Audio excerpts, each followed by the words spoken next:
نحمده ونصلي على رسوله الكريم اما بعد فاعوذ بالله من الشيطان الرجيم بسم الله الرحمن الرحيم رب اشرح لي صدري ويسر لي امري واحلل عقدة من لساني يفقهوا قولي. ہم سب اس بات کو اچھی طرح جانتے ہیں کہ کوئی بھی چیز خود سے نہیں بنتی، ضرور اس کا کوئی نہ کوئی بنانے والا ہوتا ہے، اور بحیثیت مسلمان ہم سب یہ جانتے ہیں کہ اس دنیا کا بنانے والا اللہ ہے. یہ آسمان، یہ زمین، اس زمین پر پائی جانے والی بے شمار چیزیں جو ان گنت ہیں، اور خود ہماری اپنی ذات، یہ سب کی سب اللہ سبحانہ وتعالی کی تخلیق ہے. اور ہم یہ بھی جانتے ہیں کہ جب کوئی چیز بن جاتی ہے تو اس کے بعد اس کو چلانے کے لیے بھی ایک قوت درکار ہوتی ہے. تو اللہ سبحانہ وتعالی نے نہ صرف یہ کہ ان تمام چیزوں کو بنایا بلکہ ان کو چلایا، اور ان میں سے ایک ایک چیز کے بننے کا مقصد بھی مقرر کیا. سورۃ طٰہٰ میں اللہ تعالیٰ فرماتے ہیں الذی خلق کل شیء ثم ھدی، وہ جس نے ہر چیز کو بنایا پھر اس کو راہ دکھائی، اس کو ہدایت دی، اس کو یہ بتایا کہ اس کو کرنا کیا ہے. سورج کو معلوم ہے کہ اسے کیا کرنا ہے اور وہ اس کے مطابق کام کر رہا ہے. ایک پھول اور ایک پتے کو بھی معلوم ہے کہ اس نے کیا کرنا ہے اور اس کے بننے کا مقصد کیا ہے. اسی طرح ہر جانور، ہر حیوان، نباتات، جنات، فرشتے، تمام کی تمام مخلوقات، سب کے سب اپنے دائرہ کار میں اپنا اپنا کام کر رہے ہیں.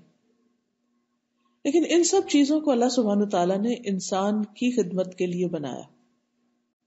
هو الذی خلق لکم ما فی الارض جمیعا، وہ جس نے تمہارے لیے وہ سب کچھ جو زمین میں ہے پیدا کیا. اور ہمیں اللہ سبحانہ تعالیٰ نے اپنی عبادت کے لیے بنایا، جس کے بارے میں قرآن مجید میں بتایا وما خلقت الجن والانس الا لیعبدون، کہ میں نے جن و انس کو اپنی عبادت کے لیے پیدا کیا. گویا یہ سب چیزیں ہمارے لیے اور ہم اپنے رب کے لیے. پھر ایسا نہیں کہ اللہ سبحانہ تعالیٰ نے ہمیں بنا کر اور پھر اپنی عبادت کے لیے بنا کر ہمیں ایسے ہی چھوڑ دیا ہو. اس نے ہمیں زندگی گزارنے کا بہترین طریقہ سکھایا، اور وہی طریقہ دراصل اسلام کا طریقہ ہے، جس کے بارے میں اللہ سبحانہ تعالیٰ قرآن مجید میں فرماتے ہیں ان الدین عند اللہ الاسلام، کہ اللہ کے نزدیک دین اسلام ہے. سورۃ المائدہ میں اللہ تعالیٰ فرماتے ہیں الیوم اکملت لکم دینکم واتممت علیکم نعمتی ورضیت لکم الاسلام دینا، آج میں نے تمہارے لیے تمہارا دین مکمل کر دیا، تم پر اپنی نعمت پوری کر دی، اور تمہارے لیے اسلام کو بطور دین کے پسند کر لیا. تو گویا اللہ سبحانہ تعالیٰ کا پسندیدہ طریقہ جو اس نے انسانوں کے لیے بھیجا ہے پیغمبروں کے ذریعے، اور جس کی تکمیل محمد صلی اللہ علیہ وسلم پر ہوئی ہے، وہ دراصل اسلام ہے. اور یہ دین روشن ہے، اس میں کوئی ایمبیگوٹی نہیں. نبی صلی اللہ علیہ وسلم اس بارے میں فرماتے ہیں میں نے تمہیں سفید اور روشن دین پر چھوڑا ہے. یعنی جب آپ دنیا سے گئے تو ہمیں ہر چیز کے بارے میں ایک واضح تعلیم دے کر گئے، جس کی رات بھی دن کی طرح ہے. اب وہی کجروی اختیار کرے گا، یعنی وہی اصل راستے سے بھٹکے گا جو ہلاک ہونے والا ہے. تو اس سے یہ بات بھی پتہ چلی کہ اگر کوئی شخص اس طریقہ زندگی کو چھوڑ کر زندگی بسر کرنا چاہتا ہے، اپنی خواہشات پر مبنی اور اپنی ہی پسند کی زندگی بسر کرنا چاہتا ہے جو اللہ سبحانہ تعالیٰ کی پسند سے ٹکراتی ہو، تو وہ اللہ سبحانہ تعالیٰ کے ہاں قبول نہیں. اللہ سبحانہ تعالیٰ قرآن مجید میں فرماتے ہیں وَمَن يَبْتَغِ غَيْرَ الْإِسْلَامِ دِينًا فَلَن يُقْبَلَ مِنْهُ وَهُوَ فِي الْآخِرَةِ مِنَ الْخَاسِرِينَ، کہ جو اسلام کے علاوہ کوئی اور دین، کوئی اور طریقہ چاہے گا تو وہ اس سے ہرگز قبول نہ کیا جائے گا، اور وہ آخرت میں خسارہ پانے والوں میں شامل ہوگا، آخرت میں نقصان اٹھائے گا. کیونکہ ہم سب بحیثیت مسلمان کے اللہ پر ایمان رکھتے ہیں، اس کے رسولوں پر، اس کے فرشتوں پر، اس کی کتابوں پر اور آخرت پر. ہم سب جانتے ہیں کہ ہم ہمیشہ کے لیے اس دنیا میں نہیں، دن رات زندگی اور موت کے سلسلے ہمارے سامنے جاری ہیں، اور ہم سب اس بات کو اچھی طرح سمجھتے ہیں کہ مرنے کے بعد زندگی ختم نہیں ہوتی، زندگی ایک نیا روپ دھار لیتی ہے، ایک دوسری طرح کی زندگی شروع ہو جاتی ہے جس کو برزخ کی زندگی کہتے ہیں، اور جب برزخ کی زندگی ختم ہوگی تو وہ بھی خاتمہ نہیں ہوگا، وہ ایک اور زندگی میں بدل جائے گی، اور وہ آخرت کی زندگی ہے جس کے بارے میں قرآن مجید میں اللہ تعالیٰ فرماتے ہیں وَإِنَّ الدَّارَ الْآخِرَةَ لَهِيَ الْحَيَوَانُ، اور بے شک آخرت کا گھر وہی دراصل زندگی ہے، یعنی وہی رہنے کی جگہ ہے۔ تو ہم سب دنیا کے لیے نہیں بنے، اس عارضی دنیا کے لیے نہیں، بلکہ ہم سب آخرت کے لیے بنے ہیں۔ اللہ سبحانہ تعالیٰ نے جنت جیسی بہترین چیز انسان کے لیے بنائی، اور اس کو یہ بتا دیا کہ اگر تم میری پسند کے مطابق، میری مرضی کے مطابق زندگی بسر کرو گے تو میں آخر میں جو تمہاری اصل زندگی ہے، ہمیشہ ہمیشہ کی زندگی ہے، اس میں تمہاری پسند کی جگہ تمہیں دوں گا۔ اور ہم جانتے ہیں کہ اس دنیا میں انسان کی خواہشات لامحدود ہی ہے، اینڈ لیس ہے، ختم نہ ہونے کو ہے۔ اس دنیا کی لمیٹیشنز کی وجہ سے ہی ایسا ہوتا ہے کہ ہم ایک چیز کے لیے تمنا کرتے ہیں، ہم اس کے لیے خواہش رکھتے ہیں، ہم اس کے لیے بھاگ دوڑ کرتے ہیں، جب وہ چیز ہمیں حاصل ہو جاتی ہے تو پھر ہم ایک اور چیز کے لیے دوڑ پڑتے ہیں، جب وہ چیز مل جاتی ہے پھر ایک اور، حتیٰ کہ اس دوڑ میں انسان کی زندگی ختم ہو جاتی ہے، لیکن انسان کی خواہشات ختم نہیں ہوتی۔ اس لیے انسان جیسی چیز کے لیے ضروری ہے کہ ایک ایسا مقام، ایک ایسا گھر ہو اس کا کہ جس میں اس کی ہر خواہش پوری ہوتی، اور وہ گھر آخرت ہی کا گھر ہے، دنیا میں ایسی کوئی جگہ نہیں ہے، کیونکہ دنیا میں ہر چیز کی ایک لمٹ ہے، جیسے خود دنیا کی زندگی کی ایک لمٹ ہے، لہٰذا یہاں پائی جانے والی ہر چیز کی ایک لمٹ ہے، اور اس کے بعد وہ چیز ختم ہو جاتی۔ ہم دیکھتے ہیں پودے، ستارے، سیارے، ہر چیز جو پیدا ہوئی ہے وہ اپنے اختتام کی طرف جا رہی ہے، لیکن انسان کے لیے یہ اختتام ایک نئی زندگی کا آغاز ہے۔ اس لیے ہم سب کا بھلا اور فائدہ اس میں ہے کہ ہم اپنے لیے وہ طریقہ زندگی اختیار کریں جو اللہ سبحانہ تعالیٰ نے ہمارے لیے پسند کیا ہے، اور جس کے نتیجے میں انسان کے لیے ہمیشہ ہمیشہ کی کامیابی ہے۔ اسی لیے رسول اللہ صلی اللہ علیہ وسلم نے ہمیں ایک دعا سکھائی، اور وہ دعا بہت ہی خوبصورت ہے۔ اس دعا میں آپ کچھ یوں دعا فرماتے ہیں اللہم اصلح لی دینی الذی هو عصمت امری واصلح لی آخرتی التی فیہا معادی واصلح لی دنیای التی فیہا معاشی واصلح لی آخرتی التی فیہا معادی واجعل الحیاۃ زیادۃ لی فی کل خیر واجعل الموت راحۃ لی من کل شر۔ کیا ترجمہ اس دعا کا؟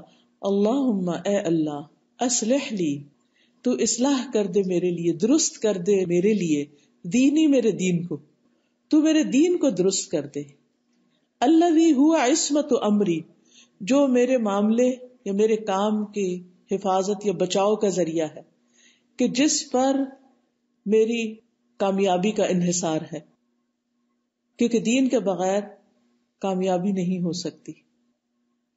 تو اللہ میرے لیے میرا دین درست کر دے۔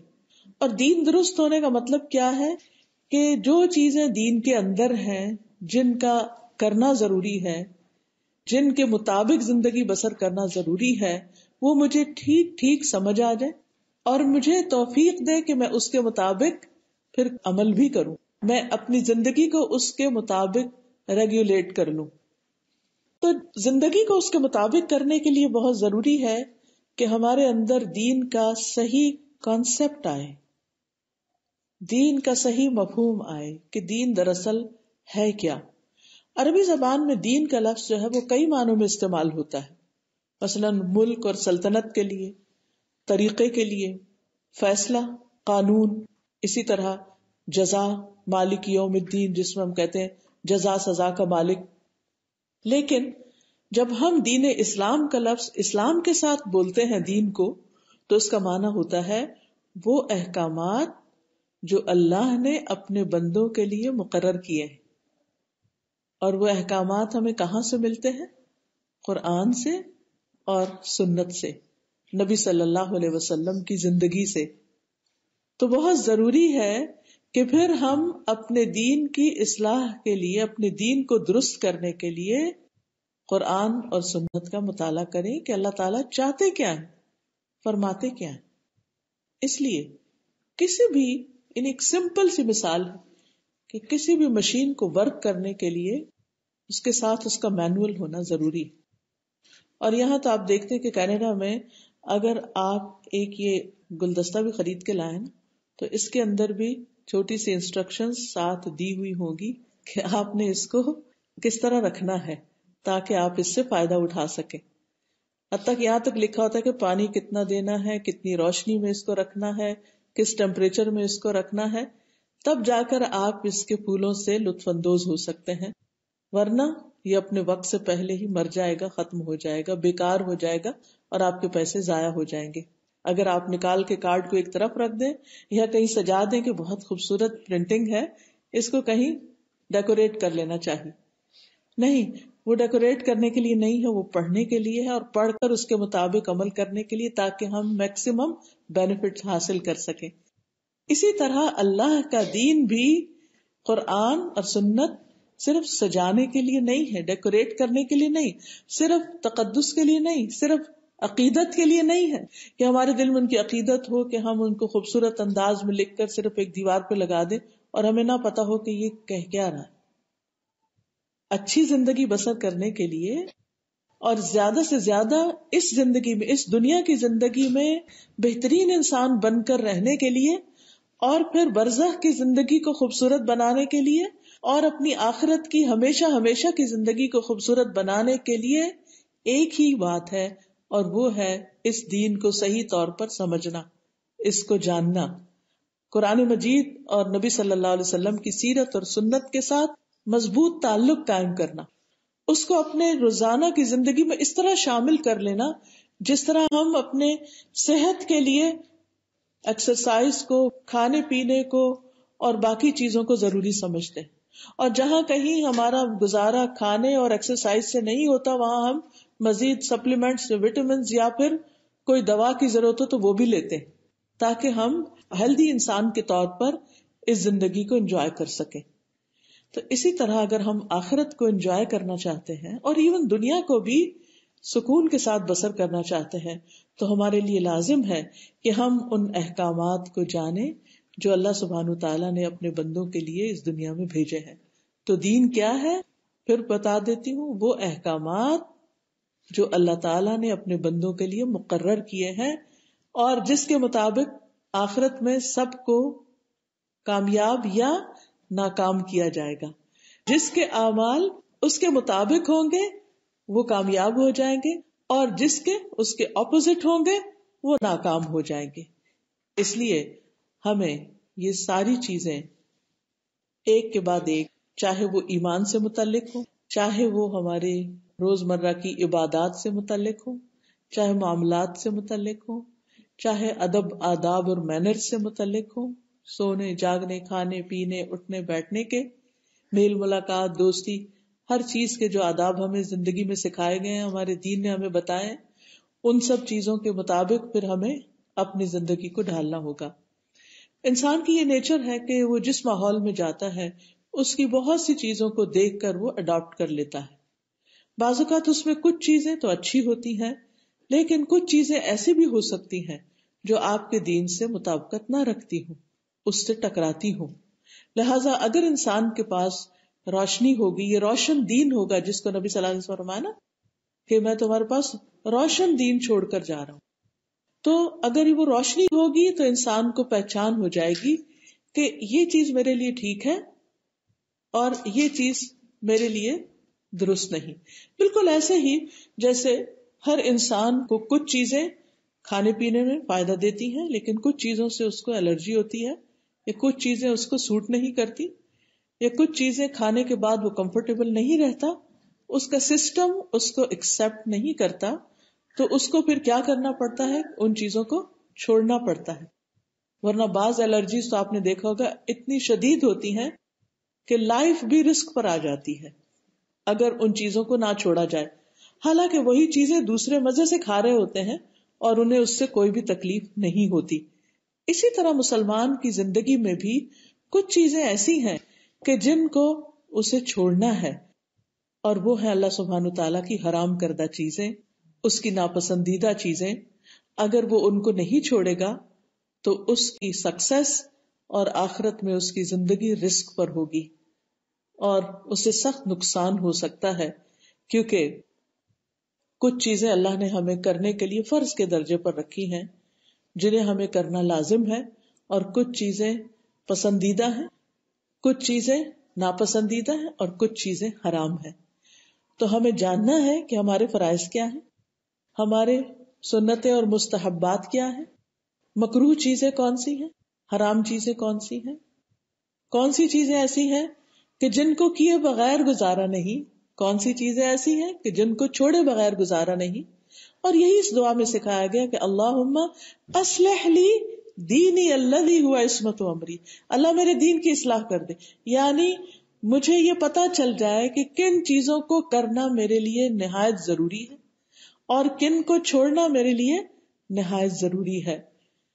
اللہ سبحانہ تعالیٰ کو اس کی کوئی ضرورت نہیں تھی کہ وہ ہمیں اپنی عبادت کا مکلف قرار دے، کہ ہمیں تکلیف دے کہ ہم لازم اس کی عبادت کریں. اس کی ضرورت نہیں ہے. یہ نماز اللہ کی ضرورت نہیں، زکوٰۃ اللہ کی ضرورت نہیں، لیکن اس نے ہم پر فرض کر دی کیونکہ اس میں ہماری اصلاح ہے، ہماری بھلائی اور ہمارے جیسے اور لوگوں کی بھلائی ہے. اسی طرح سچ بولنا، جھوٹ سے پرہیز کرنا، اچھے اخلاق کا مظاہرہ کرنا، بد اخلاقی سے منع ہونے، اللہ کی ضرورت نہیں. یہ دراصل ہماری ضرورت ہے. نہ ہی اللہ تعالیٰ کی کوئی مجبوری تھی کہ کوئی اور اس کی عبادت کرنے والا تھا نہیں، نعوذ باللہ، تو اس نے ہمیں پیدا کر دیا کہ ہم کریں. نہیں، اس کی عبادت کرنے والے تو فرشتوں نے کیا کہا تھا جب آدم علیہ السلام کو پیدا کرنے کا اللہ تعالیٰ نے ارادہ کیا، تو انہوں نے کہا وَنَحْنُ نُسَبِّحُ بِحَمْدِكَ وَنُقَدِّسُ لَكَ، ہم آپ کی تعریف کے ساتھ آپ کی تسبیح پاکی بیان کرتے ہیں اور آپ کو پاک قرار دیتے ہیں اور آپ کے لیے آپ کی اطاعت کرتے ہیں. لہذا ایک انسان کیا کرے گا، یعنی مزید، یعنی ان کا کہنے کا مطلب یہ تھا مزید ایک اور مخلوق کی کیا ضرورت ہے جب ہم عبادت کر ہی رہے ہیں. تو اللہ تعالیٰ نے فرمایا انی اعلم ما لا تعلمون، میں وہ جانتا ہوں جو تم نہیں جانتے. بہرحال انسان کو اللہ نے پیدا کیا، اس کو عقل سمجھ دی، ان کے اندر پیغمبر بھیجے، کتابیں بھیجی، اور یہ ہم پر بہت بڑی مہربانی ہے کہ اس نے ہمارے فائدے کا ارادہ کیا، ہمیں جہاں کھانے پینے کی بے شمار نعمتیں دی، ہماری جسمانی ضروریات پوری کی، ہماری جذباتی ضروریات کے لیے ہمیں محبت کرنے والے دیے، ہمیں ایسے انسان دیے کہ جن سے ہم محبت کرتے ہیں، اپنے بچوں سے، والدین سے، شوہر سے، اپنے دوستوں سے، تو اس میں ہماری جذباتی سیٹسفیکشن ہوتی ہے. اسی طرح ہماری روح بنائی اس نے، اور ہماری روحانی ضروریات کے لیے اس نے ہمیں ہمارا دین دیا، قرآن دیا کہ جس کو ہم پڑھتے ہیں، سمجھتے ہیں اور اس کے مطابق عمل کرتے ہیں اور اس کے مطابق ہم دوسرے انسانوں سے معاملہ کرتے ہیں. تو یہ سراسر اللہ سبحانہ تعالیٰ کی ہمارے لیے مہربانی ہے، اور یہ مہربانی صرف دنیا کی حد تک نہیں بلکہ جب ہم اس کے مطابق زندگی بسر کرتے ہیں تو اس پر انعام بھی رکھا ہے، اور وہ ہے ہمیشہ ہمیشہ کی جنت کی صورت میں. اس لیے ہمارے لیے لازم ہے کہ ہم یکسو ہو کر اس کے دین کو اختیار کر لیں، کیونکہ ہمارا دین فطرت کے عین موافق ہے، یعنی وہ ایسا ہے کہ جس کی ہمارے اندر ایک ضرورت ہے. یعنی دین ہماری ضرورت ہے، اللہ کی ضرورت ہماری ضرورت ہے. ہمیں زندگی گزارنے کے لیے بہترین طریقہ چاہیے. پھر اسی طرح اللہ تعالیٰ نے جیسے ہماری زبان بنائی نا، اور زبان کے اندر ٹیسٹ کی صلاحیت رکھی، اور پھر باہر بہت سی کھانے پینے کی چیزیں، کھٹی، میٹھی، ٹھنڈی، طرح طرح کی چٹپٹی بنائی. اب زبان اس وقت تک انجوائے نہیں کر سکتی جب تک آپ اس کو کچھ نہ کچھ کھانے کے لیے، چکھنے کے لیے نہیں دیتے. جب دیتے ہیں تو اس کی سیٹسفیکشن ہوتی ہے، تب وہ اپنا کام کرتی ہے، ورنہ زبان تو زبان ہے. اسی طرح ناک ہے، طرح طرح کی خوشبوئیں بنائی، اگر وہ نہ ہو تو ناک بیچارہ بس بیٹھا ہے اپنی جگہ. اسی طرح آنکھیں ہیں، اسی طرح کان ہے، باقی جسم ہے. ایسے ہی ہمارا دل ہے. دل کو کھانے سے غرض نہیں ہے، بلکہ زیادہ کھا لیتے ہیں وہ بےچارا پریشر میں آ جاتا ہے، جب موٹاپا چڑھ جاتا ہے ہم پر تو اس کو زیادہ کام کرنا پڑتا ہے. اسی طرح ہمارے دل کو اور دنیا کے مال و دولت اور ہیرے جواہرات کی ضرورت نہیں، بلکہ جب وہ اکٹھا ہو جاتا ہے تو اس کو سنبھالنے اور اس کی حفاظت کے لیے وہ پریشان رہتا ہے. اس کی خوشی اس میں نہیں. دل کی خوشی کس میں ہے؟ دل کی خوشی الا بذکر اللہ تطمئن القلوب، اللہ کے ذکر میں ہے. اللہ کے ذکر سے دل اطمینان پاتے ہیں. تو جب تک ہم دل کو اللہ کے ذکر سے مالا مال نہیں کرتے، یہ دل چین پاتا ہی نہیں، یہ دل خوش ہوتا ہی نہیں، اس لیے کہ یہ اس کی ضرورت ہے. ہم بعض اوقات پیٹ کی ضرورت تو ہر وقت پوری کرنے کی فکر کر رہے ہوتے ہیں. ہم اپنے انٹلیکٹ کی سیٹسفیکشن کے لیے طرح طرح کی کتابیں پڑھتے رہتے ہیں، مختلف چیزیں ایکسپلور کرتے رہتے ہیں، لیکن اپنے دل کی ضرورت کے لیے وہ کام نہیں کرتے جو دراصل کرنا چاہیے. اور ذکر میں بہت ساری چیزیں ہیں، لیکن دل پر خاص طور پر اللہ سبحانہ تعالیٰ نے قرآن اتارا تھا. قرآن مجید دل پر اترا تھا نبی صلی اللہ علیہ وسلم کے. لہٰذا جب تک ہم قرآن نہیں پڑھتے، اس کی تلاوت نہیں کرتے، اس کو سمجھ کر نہیں پڑھتے، اس وقت تک ہمارے اندر کے مسائل حل نہیں ہوتے، جن کو عام طور پر ہم اپنے روحانی یا نفسیاتی مسائل کہتے ہیں، یا کبھی اس کو ذہنی پریشانی کا نام دیتے ہیں. یہ اصل میں بنیادی طور پر سب چیزیں متعلق ہیں ہمارے دل سے ہی. اس کی خوشی اس دین میں ہے. جو شخص جتنا صحیح معنوں میں آنےسٹی کے ساتھ، اخلاص کے ساتھ، سنسیئرٹی کے ساتھ اس کتاب کو لیتا ہے، وہ اتنا ہی مالا مال ہوتا چلا جاتا ہے، شفا یاب ہوتا چلا جاتا ہے. قرآن مجید خود اس بارے میں بتاتا ہے وَنُنَزِّلُ مِنَ الْقُرْآنِ مَا هُوَ شِفَاءٌ وَرَحْمَةٌ، ہم اس قرآن میں وہ اتارتے ہیں جو شفا اور رحمت ہے. دوسری جگہ پر آیا شفاء لما فی الصدور، یہ شفا ہے اس کی جو سینوں میں ہے. وہ گھٹن، وہ تنگی، وہ پریشانی، وہ غم، وہ دکھ، یہ دور نہیں ہو سکتے زندگی سے جب تک کہ دل کو قرآن کی غذا نہیں دی جاتی.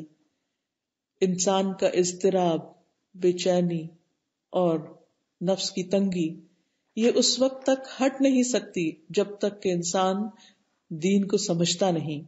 اسی لیے سورۃ الانعام میں اللہ تعالیٰ فرماتے ہیں فَمَن يُرِدِ اللَّهُ أَن يَهْدِيَهُ يَشْرَحْ صَدْرَهُ لِلْإِسْلَامِ وَمَن يُرِدْ أَن يُضِلَّهُ يَجْعَلْ صَدْرَهُ ضَيِّقًا حَرَجًا كَأَنَّمَا يَصَّعَّدُ فِي السَّمَاءِ كَذَلِكَ يَجْعَلُ اللَّهُ الرِّجْسَ عَلَى الَّذِينَ لَا يُؤْمِنُونَ. تو وہ شخص جسے اللہ چاہتا ہے کہ اسے ہدایت دے، اس کا سینہ اسلام کے لیے کھول دیتا ہے، اور جسے چاہتا ہے کہ اسے گمراہ کرے اس کا سینہ تنگ کر دیتا ہے، نہایت گھٹا ہوا، بچا ہوا، گویا وہ مشکل سے آسمان پہ چڑھ رہا ہو.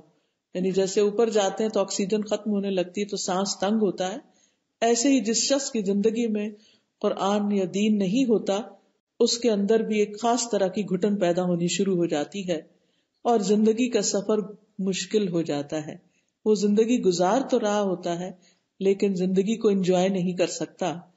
فرمایا كَذَلِكَ يَجْعَلُ اللَّهُ الرِّجْسَ عَلَى الَّذِينَ لَا يُؤْمِنُونَ، اسی طرح اللہ ان لوگوں پر گندگی ڈال دیتا ہے جو ایمان نہیں لاتے، یعنی جو اللہ کو نہیں مانتے، اس کی کتاب کو نہیں مانتے، تو پھر وہ ایک خاص قسم کی پریشانی کا شکار ہو جاتے ہیں. اور اس دین پر چلنے میں ہی دراصل زندگی ہے. اسی لیے اللہ تعالیٰ فرماتے سورۃ الانفال میں یا ایھا الذین آمنوا استجیبوا للہ وللرسول اذا دعاکم لما یحییکم، اے ایمان والو اللہ اور اس کے رسول کا حکم مانو جب رسول تمہیں کسی ایسی چیز کی طرف بلائیں جو تمہارے لیے زندگی بخشنے والی. تو گویا یہ قرآن، یہ دین ہمیں زندگی بخشتا ہے اس دنیا میں. یعنی دین ہماری زندگی کی اصلاح کرتا ہے، ہمارے حال کی اصلاح کرتا ہے، اور ہماری آخرت کی کامیابی کا بھی انحصار اسی پر ہے. وَمَن يُطِعِ اللَّهَ وَرَسُولَهُ وَيَخْشَ اللَّهَ وَيَتَّقْهِ فَأُولَٰئِكَ هُمُ الْفَائِزُونَ. اور جو شخص اللہ اور اس کے رسول کی اطاعت کرے اور اللہ سے ڈرے اور اس سے بچے تو پھر یہی لوگ کامیاب ہیں. تو کامیابی اسی میں ہے کہ وَمَن يُطِعِ اللَّهَ وَرَسُولَهُ، فقد فاز فوزا عظیما، جو اللہ اور اس کے رسول کی اطاعت کرتا ہے وہ عظیم الشان کامیابی حاصل کرتا ہے۔ اور پھر آپ یاد رکھیے کہ جب ہر انسان کو مرنا ہے، اور اگر ہم اس زندگی میں دین کی طرف نہیں آتے تو ایک دن ایسا آنے والا ہے کہ موت ہمیں یہاں سے آگے لے جائے گی، اور موت سے تو کسی کو بھی انکار ہی نہیں، موت کے بارے میں تو کسی کو شک ہی نہیں ہے۔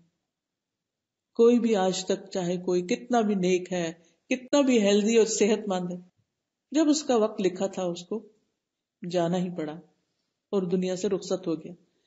دنیا سے جانے کے بعد اگلا مرحلہ قبر کا ہے۔ ہم سب جانتے ہیں کہ قبر میں یہ نہیں پوچھا جاتا یہ بتاؤ دنیا میں کتنا مال چھوڑ کر آئے ہو، کیا بینک بیلنس تھا تمہارا، کتنے بچے تھے تمہارے، کیا پڑھا انہوں نے، وہ کس مقام پہ پہنچے، تمہارا گھر کیسا تھا، تمہارا بزنس کیسا تھا۔ کچھ نہیں پوچھا جاتا۔ کیا پوچھا جاتا ہے؟ من ربو کا، ما دینو کا، من نبیو کا، تمہارا رب کون ہے، تمہارا دین کیا ہے، اور تمہارا نبی کون تھا۔ ہو سکتا ہے ہم کہیں کہ ہاں ہمیں تو بالکل پتا ہے کہ ہمارا رب اللہ ہے اور ہمارا دین اسلام ہے اور ہمارے نبی محمد صلی اللہ علیہ وسلم ہے، لیکن صرف اتنا نہیں ہوتا۔ جب انسان ان باتوں کا جواب دے بھی دیتا ہے تو پھر وہ کہتے ہیں فرشتے تجھے یہ کیسے پتا چلا، تجھے یہ کیسے علم ہوا؟ وہ کہتا ہے میں نے اللہ کی کتاب پڑھی، میں اس پر ایمان لایا، میں نے اس کی تصدیق کی۔ یعنی وہ جواب دینے والا کیا کہتا ہے کہ یہ سب کچھ میں نے پڑھ کے جانا تھا کہ رب کون ہے۔ یاد رکھیے کہ قرآن کی پہلی ہی آیت رب کا تعارف ہے، الحمدللہ رب العالمین۔ جو شخص قرآن پڑھنے لگتا ہے جب پہلی آیت ہی پڑھتا ہے رب العالمین تو اس کو پتہ چل جاتا ہے کہ رب کون ہوتا ہے۔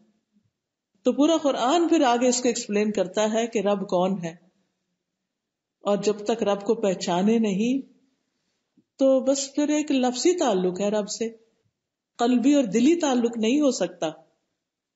لہذا رب کا معنی بھی جاننے کی ضرورت ہے۔ پھر اسی طرح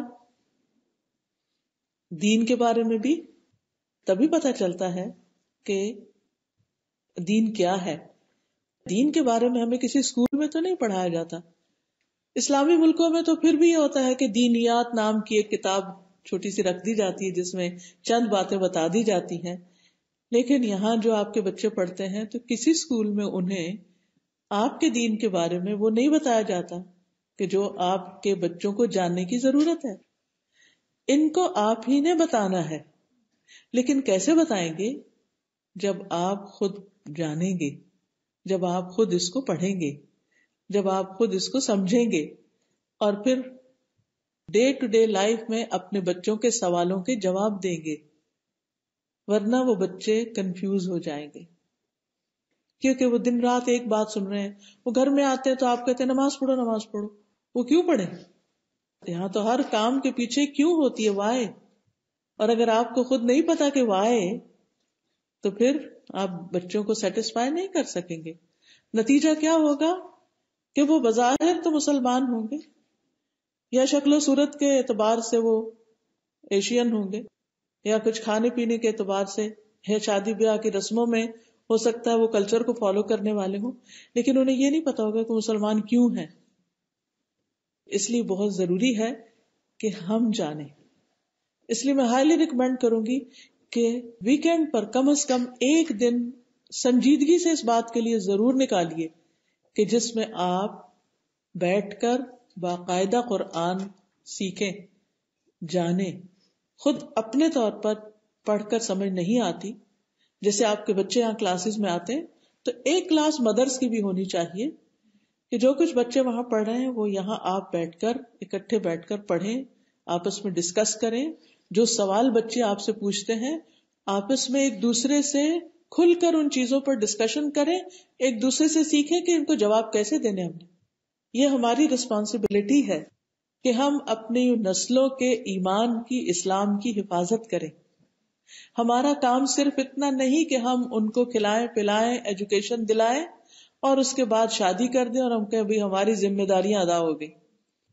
اکثر ماں باپ کیا کرتے ہیں، وہ یہ 3-4 کام کر کے کہتے ہیں میں تو اب بچوں کے فرائض سے فارغ ہو گئی. نہیں، جب تک آپ ان کو دین نہیں سکھاتے، ان کو مسلمان ہونے کا مطلب نہیں بتاتے، ان کو اسلام پر چلنے میں فخر محسوس نہیں کرواتے اور وہ خوشی سے اس دین کو اڈاپٹ نہیں کرتے، آپ کی ذمہ داری پوری نہیں ہوئی.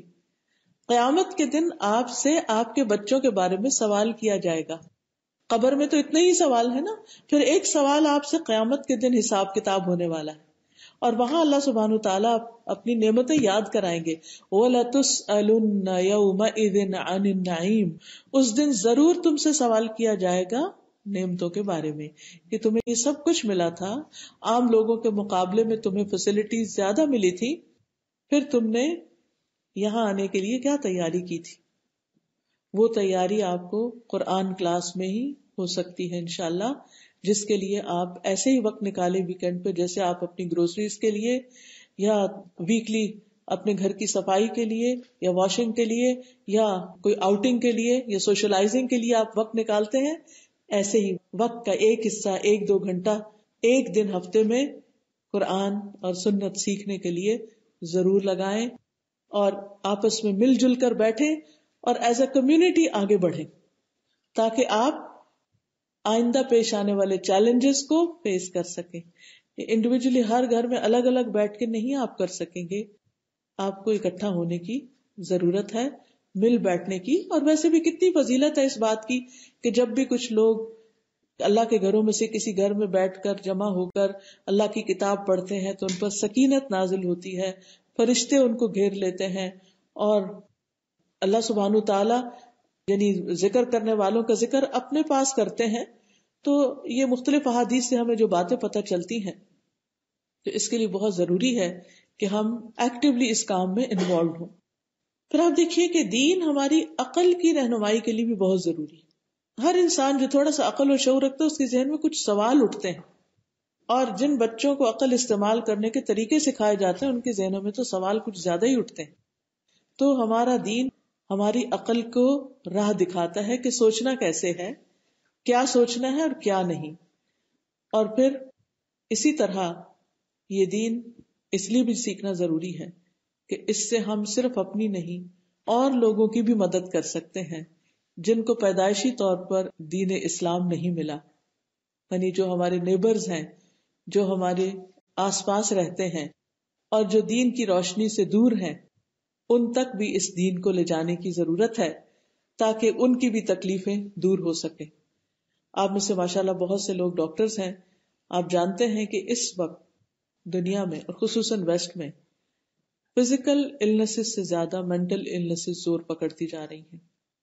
اور آپ دیکھیے کہ بہت سی النسز جو بظاہر فزیکل ہوتی ہے لیکن ان کا بھی تعلق انسان کی سوچ اور انسان کے ماحول اور اس کے اوپر، اس کے دل پر اور اس کے نفس پر گزرنے والے حالات کے ساتھ ہوتا ہے، جو الٹیمیٹلی ایک خاص بیماری کی شکل میں انسان کے اندر ظاہر ہو جاتا ہے.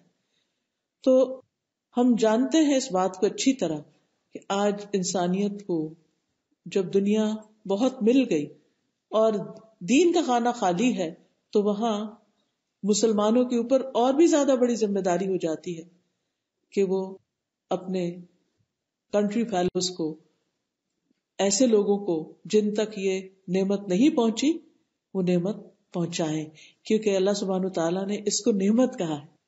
کیا اس نعمت کو آپ صرف اپنے تک رکھیں گے؟ نہیں، آپ کی ذمہ داری بنتی ہے کہ اس نعمت کو آپ دوسروں تک لے جائیں.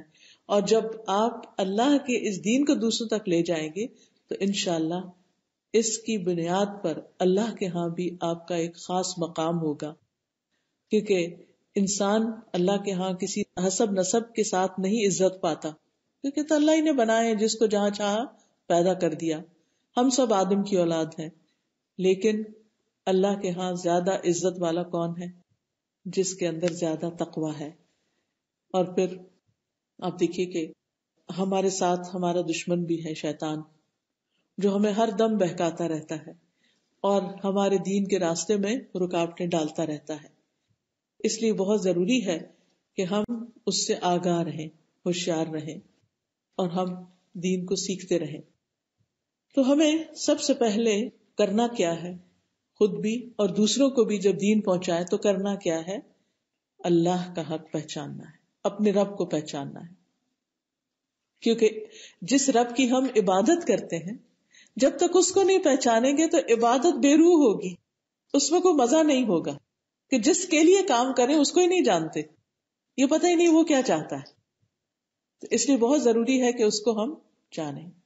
پھر اس کے بعد یہ کہ دین کا جو اہم ترین رکن ہے توحید, اس کو جانیں, شرک سے بچیں, کیونکہ اللہ کا بندوں پر جو حق ہے وہ یہی ہے کہ اللہ کی عبادت کریں اور اس کے ساتھ کسی کو ہم شریک نہ کریں.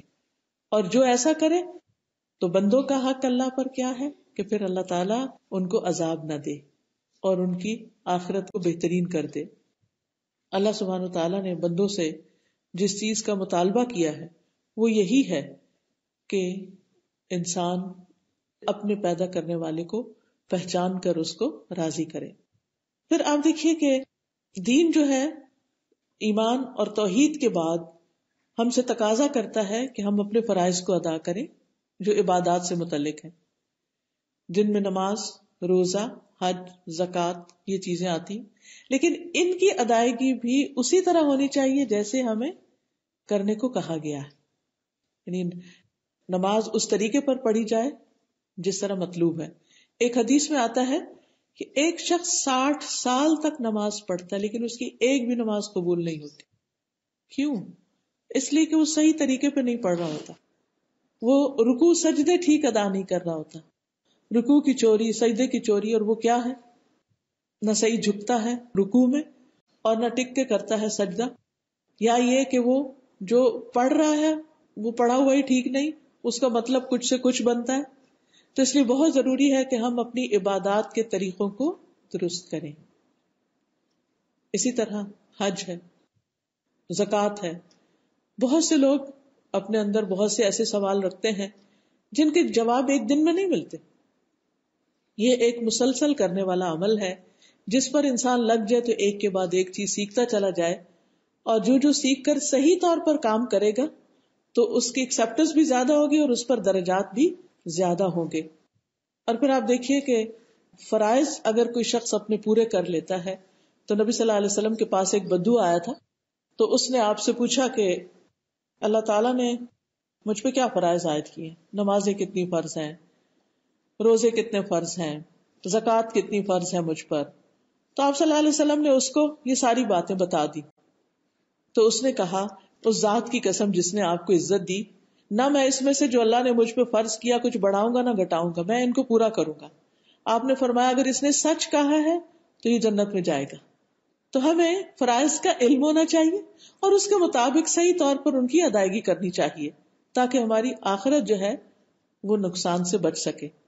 تیسری اہم چیز, یعنی پہلی تھی توحید, رب کی پہچان, دوسری ہے عبادات, تیسری اہم چیز حقوق العباد. ہمیں یہ معلوم ہونا چاہیے کہ ہم پر کس کس کا حق ہے. والدین کا ہے, رشتہ داروں کا ہے, یتیموں مسکینوں کا ہے, مسافروں کا ہے, اور ہمارے نیبرز کا ہے. اور نیبرز کا حق صرف یہ نہیں کہ ہم عید وغیرہ کے موقع پر کچھ گفٹ ان کو بھجوا دیں, کبھی کسی موقع پر آپ کچھ اچھا سا اپنا لوکل ڈش بنائیں تو وہ آپ ان کے ساتھ شیئر کر لیں, صرف یہ حق نہیں. ان کی خیر خواہی, ان کو دین کی تعلیم دینا. پھر اسی طرح مسلمان کے مسلمان پر کچھ حقوق ہیں, یعنی کسی سے بھی آپ ملتے ہیں, وہ کیا ہیں؟ فرمایا جب تم مجھ سے ملو تو سلام کرو, جب تمہیں دعوت دے تو قبول کرو, جب وہ تم سے خیر خواہی طلب کرے تو اس کی خیر خواہی کرو, جب اس کو چھینک آئے تو الحمدللہ کہے اور تم یرحمک اللہ کہو, بیمار ہو جائے تو عیادت کرو, فوت ہو جائے تو جنازے میں شریک ہو جاؤ. یہ ہر مسلمان, چاہے آپ اس کو جانتے ہیں یا نہیں جانتے, no matter who he or she is, اس کا آپ پر قدرتی طور پر ایک حق ہے.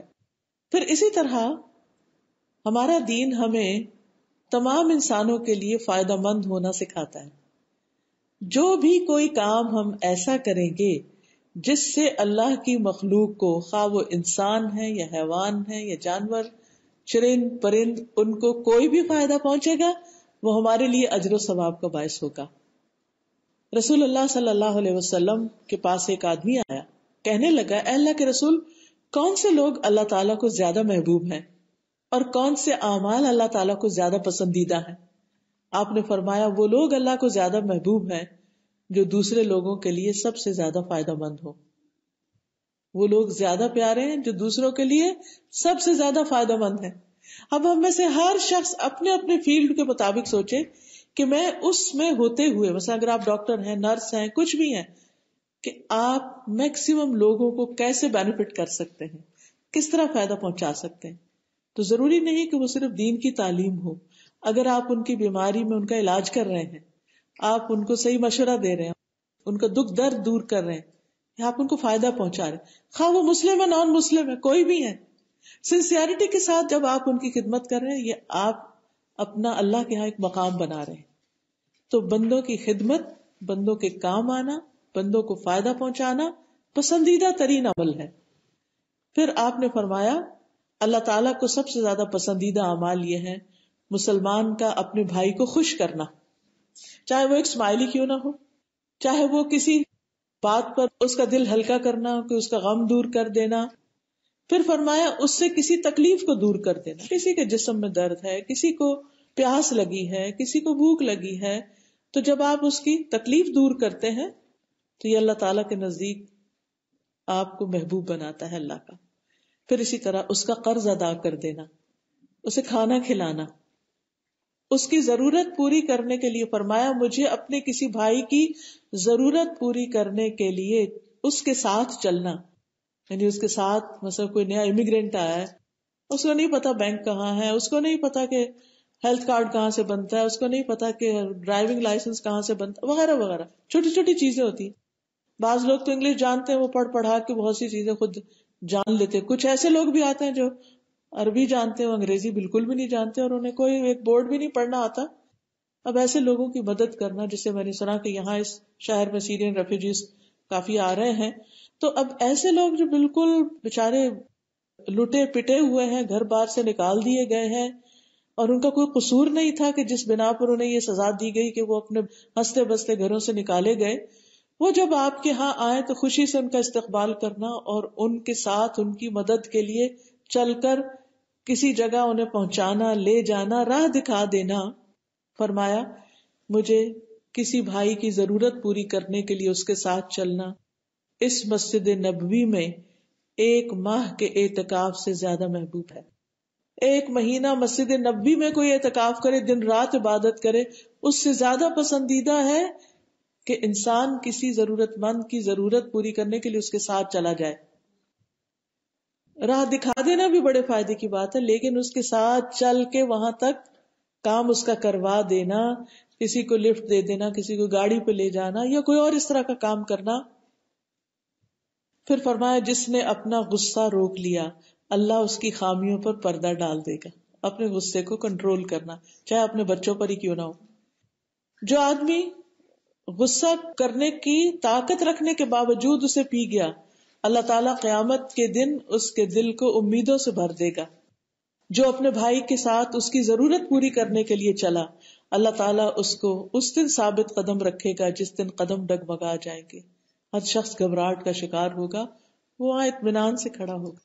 اب یہ کام تو ہم کر ہی رہے ہوتے ہیں ون وے اور دی ادر، لیکن جب ہم یہ جانتے ہیں نا کہ یہ ہمارے دین نے ہمیں بتایا اور آپ اس نیت کے ساتھ کرتے ہیں اور اللہ تعالیٰ کو خوش کرنے کے لیے کرتے ہیں، تو ان کا اجر و ثواب ہی کئی گنا زیادہ ہے. ایک ہے نیت کے ساتھ جان کر کام کرنا، اور ایک ہے بغیر نیت کے بس آپ کائنڈ ہارٹیڈ ہیں، آپ کوئی بھی کام کرنا شروع کر دیتے لیکن آپ کی نیت اللہ کو راضی کرنی نہیں. تو دونوں کے عمل میں بہت بڑا فرق واقع ہو جاتا ہے. اس لیے دین کو جاننا، سیکھنا بہت ضروری ہے. اسی طرح ہمارا دین ہمیں لوگوں کی خدمت کی ترغیب دیتا ہے. فرمایا ہر دن جس میں سورج طلوع ہوتا ہے ہر آدمی کے ہر جوڑ پر صدقہ واجب ہو جاتا ہے. ہر صبح ہمارے ہر جوڑ پہ صدقہ واجب ہوتا ہے. 2 آدمیوں کے درمیان عدل کرنا صدقہ ہے. آدمی کو اس کی سواری پہ سوار کرنا صدقہ ہے. اس کا سامان اٹھانا، اس کے سامان کو سواری سے اتارنا صدقہ ہے. کیونکہ کچھ لوگ بوڑھے ہوتے ہیں، بیمار ہوتے ہیں، مجبور ہوتے ہیں، وہ نہیں کر سکتے اپنا، تو ان کی ہیلپ کرنا. تو بعض اوقات یہ ہوتا ہے کہ اچھا ہر کوئی اپنا کر لینا، نہیں کر سکتا ہے یا نہیں کر سکتا. اگر آپ آگے بڑھ کر ہیلپ کر رہے ہیں یعنی اپنا ہی فائدہ کر رہے ہیں کہ اپنا صدقہ دے رہے ہیں ایک طرح سے. پاکیزہ بات کرنا صدقہ ہے، نماز کی طرف چل کر جانے میں ہر قدم صدقہ ہے، راستے سے تکلیف دہ چیز ہٹانا بھی صدقہ ہے. اب یہ سارے کام جب انسان صدقے کی نیت سے کرتا ہے تو خوشی سے کرتا ہے، بوجھ سمجھ کے نہیں کرتا، کسی پہ احسان نہیں جتاتا. پھر اسی طرح ہمیں ہمارا دین بندوں کی مدد پر ابھارتا رہتا ہے کہ جو کسی کی مدد کرے گا، کسی کی تکلیف دور کرے گا، اللہ قیامت کے دن اس کی تکلیف دور کرے گا. جو کسی کا عیب چھپائے گا، اللہ اس کے عیبوں پہ پردہ ڈال دے گا. پھر ہمارا دین ہمیں حسد اور بغض سے روکتا ہے، آپس میں محبت کرنے کا حکم دیتا ہے اور اس کا ایمان کا حصہ بتاتا ہے. فرمایا لا تؤمنوا حتی تحابوا، تم ایمان والے نہیں ہو سکتے جب تک کہ ایک دوسرے سے محبت نہ کرو. یہ ہے ہمارا دین جس میں نفرت اور بغض اور حسد ان چیزوں کی جگہ نہیں ہے. پھر اسی طرح چوتھی چیز جو ہمیں سیکھنی ہے اور کرنی ہے وہ ہے اسلامک مینرز اور اسلامک آداب اور اخلاق، کیونکہ ہمارا دین ہمیں حسن اخلاق کی تعلیم دیتا ہے.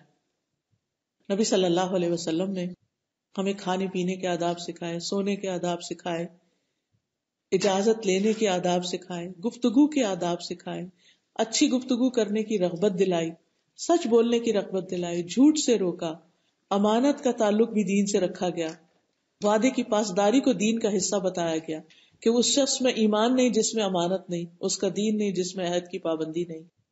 اس لیے ان چیزوں کو بھی باقاعدہ سیکھ کر پریکٹس کرنے کی ضرورت ہے. بعض اوقات ہمیں علم ہو جاتا ہے لیکن ہم ابھی پریکٹس نہیں کر پا رہے ہوتے، تو دوبارہ سیکھیں، دوبارہ کریں. بالکل ایسے ہی جیسے آپ میں سے جو لوگ روٹی بناتے ہیں انہیں یاد ہوگا کہ پہلی دفعہ ویسی روٹی نہیں بنی تھی جیسی اب بن جاتی تھی. یہ کیسے بنی؟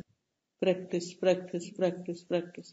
تو دین بھی ایک دفعہ پڑھ لینے یا جان لینے سے نہیں آتا، بلکہ ایک دفعہ کوشش، پھر بھول گئے، پھر دوبارہ کوشش، پھر کوشش، حتیٰ کہ وہ چیزیں ہماری شخصیت کا حصہ بن جائیں.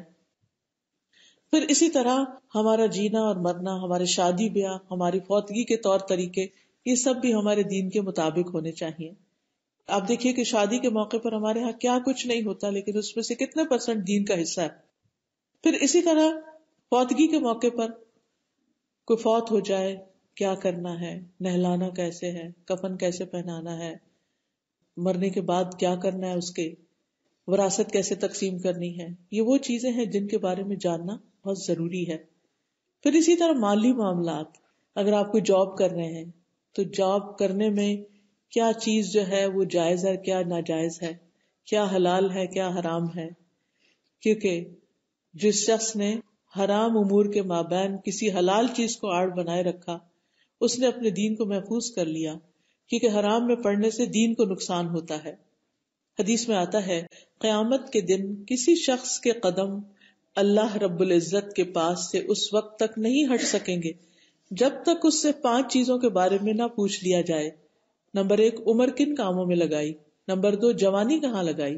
نمبر 3، مال کہاں سے کمایا، کہاں خرچ کیا. بہت امپورٹنٹ سوال ہے.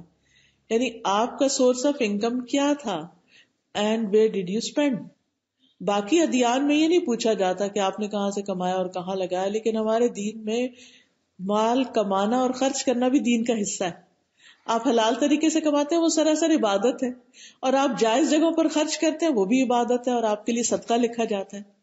پھر مال کے معاملے میں اسراف اور فضول خرچی سے روکا گیا. کلوا واشربوا ولا تسرفوا ان اللہ لا يحب المسرفین. کھاؤ پیو، اسراف نہیں کرو، کیونکہ اللہ اسراف کرنے والوں کو پسند نہیں کرتا. والذین اذا انفقوا لم يسرفوا ولم يقتروا وكان بین ذلک قواما.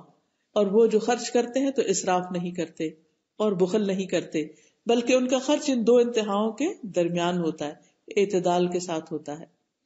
پھر اسی طرح ہمارا دین ہمیں ظلم کرنے سے روکتا ہے. حدیث میں آتا ہے کہ اگر کسی نے کسی کی زمین ظلمن ہتھیا لی تو وہ قیامت کے دن اللہ سے اس حال میں ملے گا کہ اللہ اس پر ناراض ہوگا. اور ایک اور روایت میں آتا ہے کہ وہ 7 زمینوں کا طوق اس کے گردن میں پہنایا جائے گا جس کو وہ برداشت نہیں کر سکے گا. پھر جس نے کسی مسلمان کا ناحق ایک لقمہ بھی کھایا اللہ اتنا ہی اسے جہنم کا حصہ کھلائیں گے. جس نے کسی مسلمان کا ناحق کپڑا پہنا، یعنی اس کا نہیں تھا، چرا کے اس نے یہ غلط طریقے سے اس سے لیا، تو اللہ تعالیٰ اسی کے بقدر اسے جہنم کا کپڑا پہنائیں گے. تو اس لیے بہت ضروری ہے کہ ہمیں ان باتوں کا معلوم ہو کہ ہم کسی انسان کے حق میں کوئی کمی کرنے والے نہ ہوں. پھر آخر میں ہمیں یہ یاد رکھنا چاہیے کہ ہمارے دین کے کچھ خصائص ہیں، کچھ اس کی خصوصی باتیں ہیں، اور وہ یہ ہے کہ یہ دین حق ہے.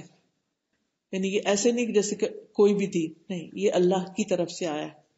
اس کے سورسز بالکل محفوظ ہیں، قرآن اور سنت، اس میں تبدیلی نہیں ہوئی قرآن میں. جبکہ دوسرے جتنے بھی ادیان ہیں ان کے معلومات کا جو سورس ہے وہ اوتھینٹک نہیں ہے. تورات، انجیل، ان کتابوں میں تبدیلیاں ہو چکی ہیں، ان کے پیغمبروں کی سیرت میں بہت ڈفرینٹ قسم کے ورژنز ہیں. دوسری بات یہ کہ اسلام سلامتی والا دین ہے. اسلموا تسلموا، آپ نے فرمایا تم اسلام لے آؤ تم سلامت رہو گے. تیسری بات اپنے دین کے بارے میں جاننے کی ضرورت ہے کہ یہ آسان دین ہے. اس میں کوئی چیز ایسی نہیں انسان کو دی گئی کہ جو اس کے کرنے کے لائق نہ ہو یا اس کے لیے مشکل. بظاہر ہمیں کچھ چیزیں مشکل لگتی ہیں اپنے اندر کی وجہ سے کہ ہم ایکسپٹ نہیں اس کو کرتے، ورنہ یہ دین آسان ہے. پھر اسی طرح دین میں سختی نہیں کرنی چاہیے. یعنی سختی کرنے کا مطلب یہ ہے کہ جو چیزیں اللہ نے فرض نہیں کی ان کو فرض نہ کریں. جو سنت ہے سنت رہے، جو مستحب ہے پسندیدہ ہے اس کو نفل ہے کبھی کبھی کر لیں، لیکن ان کو فرض کے درجے میں نہ لے جائیں تاکہ اب آپ کی زندگی مشکل نہ ہو جائے. پھر یہ وسعت والا دین ہے، یعنی اس میں ہر طرح کے ماحول اور علاقے میں یہ قابل عمل ہے. نرمی اور سہولت والا دین ہے. مثلا یہودیت اور نصرانیت میں بعض چیزیں ایسی تھی کہ جو پریکٹیکل نہیں تھی. مثلا ان کے ہاں یہ کہ شادی نہ کرو، اگر یعنی کہ کرسچینٹی میں تو زیادہ پسندیدہ، ہمارے یہاں ایسا نہیں. ہمارے یہاں شادی کرنا عبادت ہے. بچے پیدا کر کے ان کی تعلیم و تربیت وہ صدقہ جاریہ کا کام ہے کہ اب وہ ہمارے مرنے کے بعد ہمارے لیے ایک بہترین چیز ہے جو پیچھے رہنے والی. پھر اسی طرح ہمارے دین میں کوئی تنگی نہیں. تنگی کا مطلب کیا نہیں کہ اگر ہم وضو نہیں کر سکتے تو تیمم ہے، کھڑے ہو کے نہیں نماز پڑھ سکتے بیٹھ کے پڑھ لیں. اسی طرح اگر روزہ نہیں رکھ سکتے رمضان میں تو بعد میں رکھ لیں. حج خود نہیں کر سکتے کسی وجہ سے کہ بڑھاپا ہے شدید یا کوئی بیماری ہے، حج بدل کروا لیں. یعنی اس میں آسانی ہے، تنگی نہیں ہے.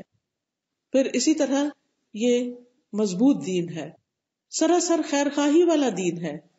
دین حدیث میں آتا ہے الدین والنصیحہ، دین دوسروں کی خیر خواہی کا نام ہے، یعنی بی سنسیئر ٹو ادرس.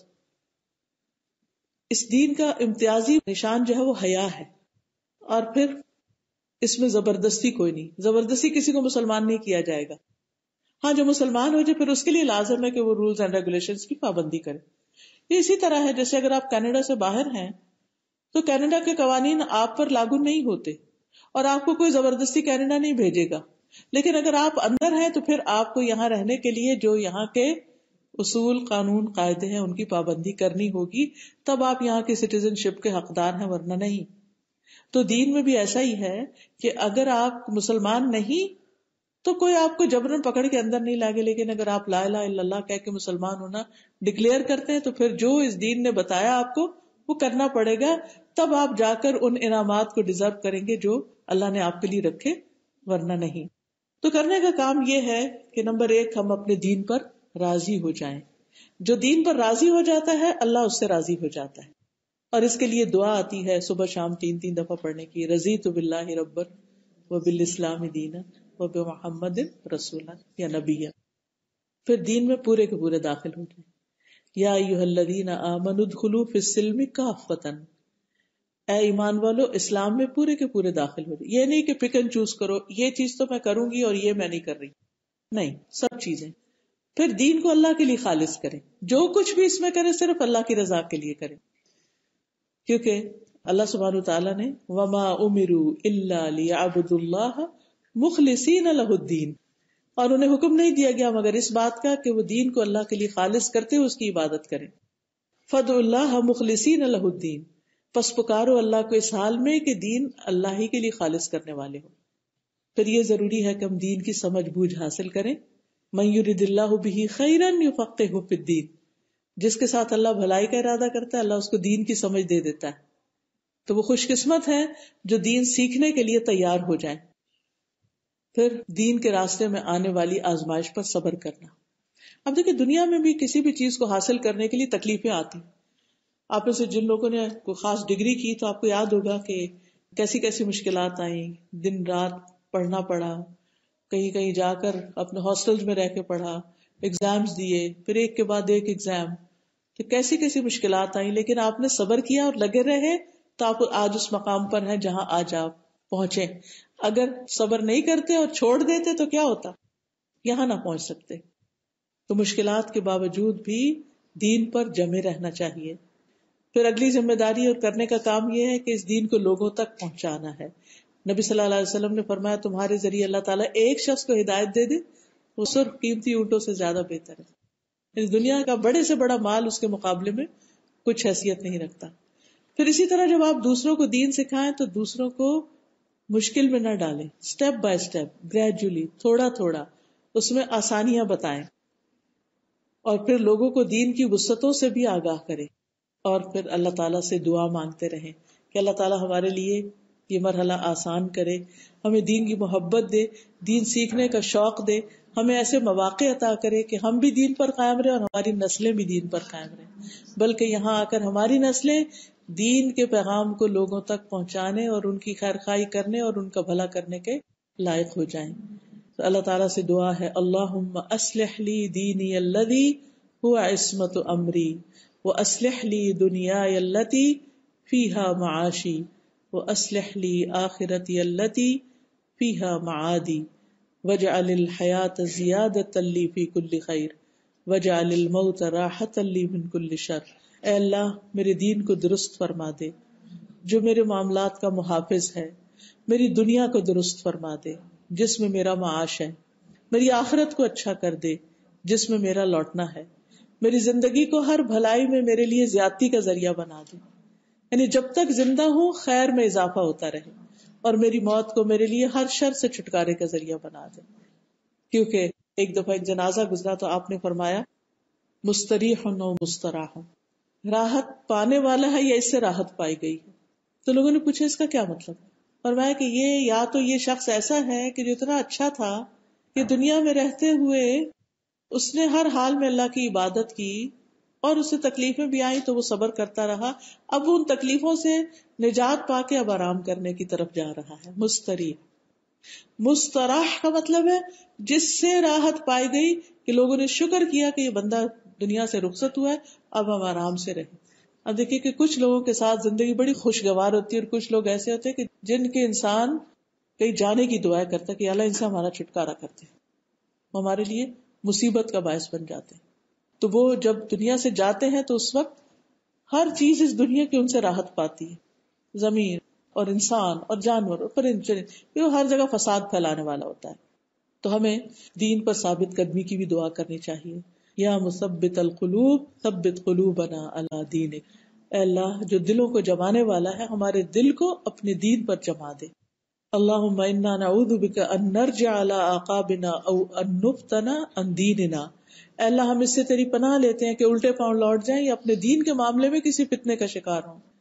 پھر اسی طرح یا ولی الاسلام و اہلہ مسکن الاسلام حتی القاک علیہ, اے اسلام اور اہل اسلام کے سرپرست مجھے توفیق دے کہ اسلام کو مضبوطی سے تھامے رکھوں حتیٰ کہ تجھے جا ملوں. اور پھر اللہ تعالی ہمارا خاتمہ بھی ایمان پر کرے اور اللہ ہمیں دین پر راضی ہونے کی توفیق عطا فرمائے اور ہمارے دین میں عافیت ہو. اسألک العفو والعافیت فی دینی, اے اللہ میں تجھ سے سوال کرتی ہوں اپنے دین میں عفو اور عافیت کا. پھر یہ ہے کہ اللہ تعالیٰ اس دین کو ہمارے لیے ہر چیز سے زیادہ محبوب کرتے اور ہمیں اپنی رضا سے نوازے. وآخر دعوانا ان الحمد للہ رب العالمین. اب اگر آپ کے ذہن میں کوئی سوال ہو یا کوئی چیز تو آپ کر سکتے. یہ سوال تبدیل سے ریلیٹڈ ہے کہ خواتین کا جو کردار ہے اپنے گھر سے اور معاشرے کے اندر تک جانا ہے, یعنی گھر میں تو وہ تبدیل کر سکتی ہے بچوں کو بہن بھائیوں کو, لیکن آپ یہ بتائیں کہ کیا خواتین پبلک کر سکتی ہیں ایون دو چلے وہ پردے میں ہیں, بعض حضرات ان کو نہیں دیکھتے لیکن ان کی آواز باہر نکل رہی ہے, اسلام ہمیں اجازت دیتا ہے اس چیز کی. جی ایسا ہے کہ دین جو ہے اس میں مرد اور عورت دونوں پر کچھ ذمہ داریاں ہیں، جس میں نماز، روزہ، حج، زکوٰۃ تو ہے ہی، لیکن جیسے قرآن مجید میں سورۃ التوبہ میں آتا ہے والمؤمنون والمؤمنات بعضهم اولیاء بعض یأمرون بالمعروف وینہون عن المنکر، مومن مرد اور مومن عورتیں ایک دوسرے کے مددگار ہیں، نیکی کا حکم دیتے ہیں، برائی سے روکتے ہیں۔ اس آیت کی روح سے مومن عورتوں کا بھی ذکر آتا ہے قرآن میں کہ وہ نیکی کا حکم دیتی، برائی سے روکتی۔ اب عام حالات میں عورت کی ذمہ داری اس کے گھر میں ہوتی، لیکن بعض اوقات اللہ سبحانہ وتعالیٰ کچھ خواتین کو دین کا علم یا سمجھ حاصل کرنے کے زیادہ مواقع عطا کر دیتا ہے، جس سے دوسروں کو فائدہ پہنچ سکتا ہے۔ تو جب کسی کے پاس ایسی صلاحیت ہو کہ جس سے دوسرے فائدہ اٹھا سکیں تو اس کو فائدہ پہنچانا چاہیے۔ ہر عورت کے لیے لازم نہیں کہ وہ پبلکلی جا کے وہ کرے، لیکن اگر کوئی ایسی جگہ ہے جہاں کوئی اور بتانے والا نہیں اور اگر کوئی عورت بتا رہی ہے تو اس میں حرج نہیں۔ جی، اس میں ایک بات ایڈ کرنا چاہوں گی سسٹر کی، جیسے حضرت عائشہ رضی اللہ تعالیٰ عنہا، جی ہاں، ماشاء اللہ کتنی احادیث مروی ہیں، اور صحابہ کرام جاتے تھے، ڈھونڈتے تھے، دروازے پہ جا کے پوچھتے تھے۔ یہ نہیں اگر کوئی ہمارے پاس پوچھے بھی آ جائے تو ہم کو جواب دے سکتے ہیں۔ جی جواب دے سکتے ہیں آپ ان کو۔ جی آپ استاد آپ نے بھی کہا دین میں سختی نہیں ہے، کوئی جو تیمم کی مثال ہے، تو اگر جیسے وہ ہمارے سینٹر میں پانی نہیں آ رہا تھا، اگر اس میں کیا ایگزامپل دے، جیسے وہاں پہ اتنا کراؤڈ ہے تو وہ کیسے تیمم کرے، تو وہ الاؤ ہے کہ ان دیواروں پر ڈسٹ نہیں ہوتی، لیکن اگر پاس ہی کوئی ایسی کیاری وغیرہ ہے یا کوئی تو وہاں سے تھوڑا سا لا کر رکھ دیا جائے تو سب بس صرف اتنا ہی کرنا ہوتا ہے کہ 2 ہاتھ ہی رکھ رہے ہیں ایک دفعہ، ان کو جھاڑ کے پھونک مار کے ہتھیلیوں پر اور چہرے پہ کر کے بات کرتے۔ جی میں یہ پوچھنا چاہ رہی ہوں بڑے اچھے سے کہ ہم جس معاشرے میں ادھر رہتے ہیں تو وہ کس طریقے سے ہم دوسرے لوگوں کو اسلامک کیا کوئی اچھا آسان موثر ذریعہ ہو جس سے ہم انہیں اپنی طرف راغب کر سکتے۔ جیسے یہ کرسچن ہے، وہ آتے ہیں، ناک کرتے ہیں، دروازہ کہتے ہیں سنڈے کو آئے ہمارے ادھر۔ جی، اس میں یہ ہے کہ حسن سلوک جو ہے، اچھا معاملہ جو ہے، وہ سب سے بہترین طریقہ ہے دوسروں کو دین کی طرف لانے کا، کہ جب کوئی تکلیف میں ہو، جب کوئی پریشانی میں ہو تو اس کی مدد کی جائے۔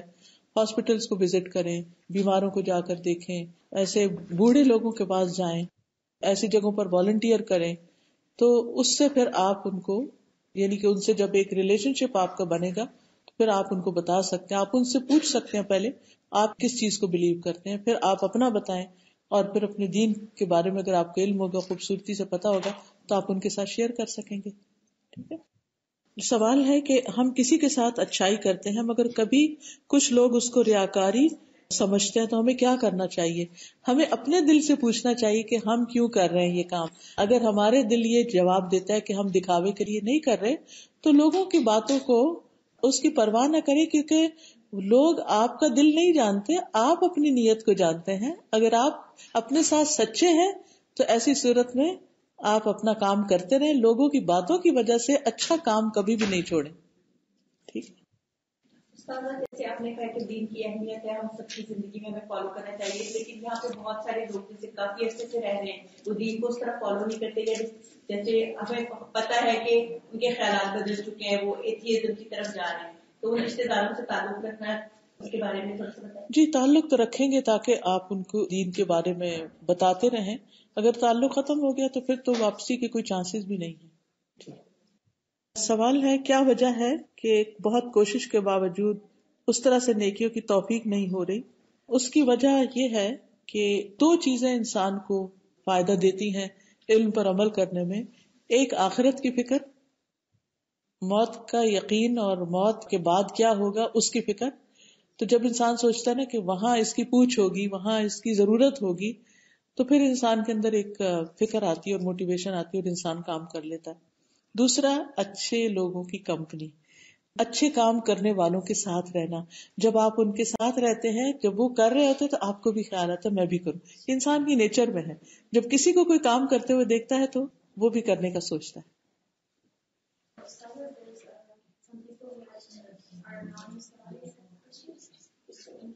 اگر مجھے جواب آیا تو میں ضرور جواب دے دوں گی، اگر نہیں آتا ہوگا تو معذرت کر لوں گی۔ The question is, where does Allah live? Allah is above his throne.